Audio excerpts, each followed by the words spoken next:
आइया यही चैत के महीना में एगो बिरहीन अपना पति से कहते कि ए राजा देखो इतना दिन हकल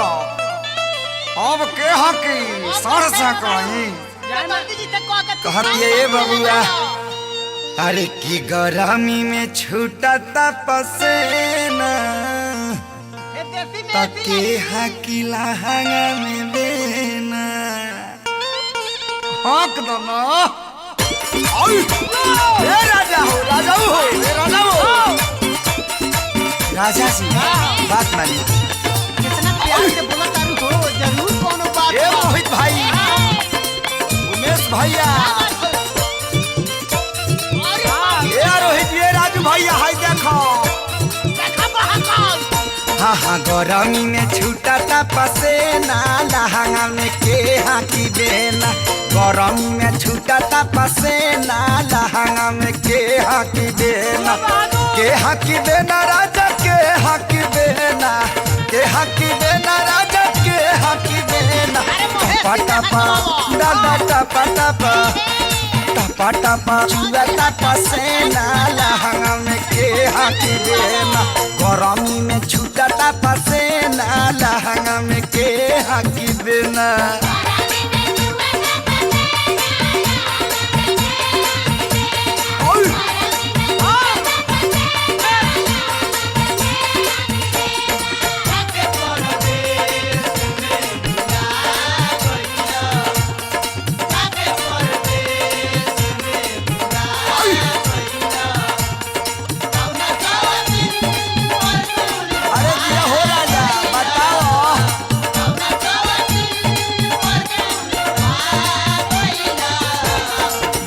परदेश में भुला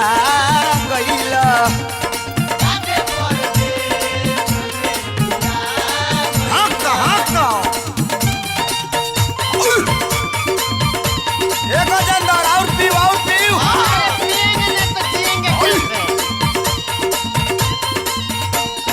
बछिया के नीचे जाके खटिया बिछाई थी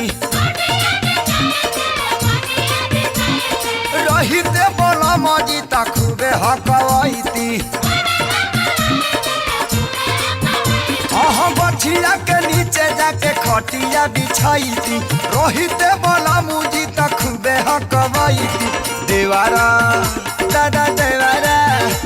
हाँ देवारा चापाट मिलल जे ना लहंगा में के हाकी बेना गरमी में चुआता पसेना लहंगा में के हाकी बेना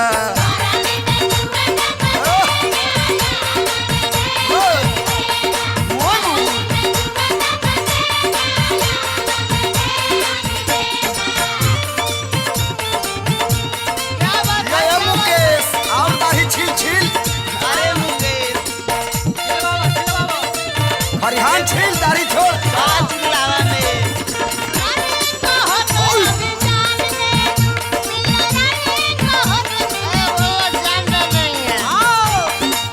अरे दिया हो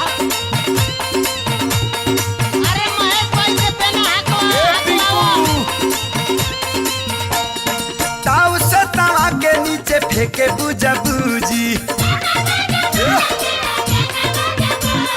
हाल बाबे हाल हके हमर बूझी ताऊ से तवा के नीचे फेंके बुझा बूझी हाल बाबे हाल हके हमर बूझी देखियानी ए दादा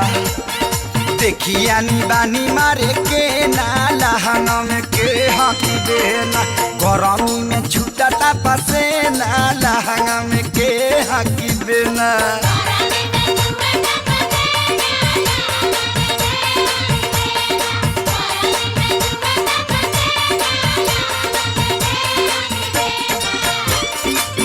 गोपाल भाई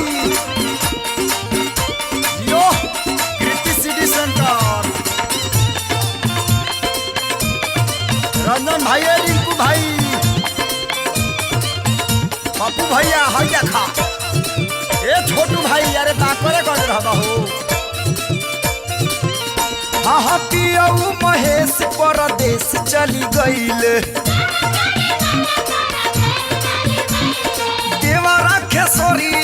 नहीं समझाइले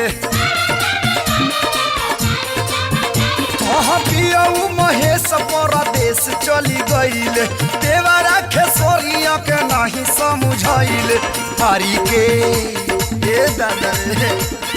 धारी के जुबाना लटके नाला हम के हकी बेना गरमी में छूटा पसे नाला हम के हकी बेना।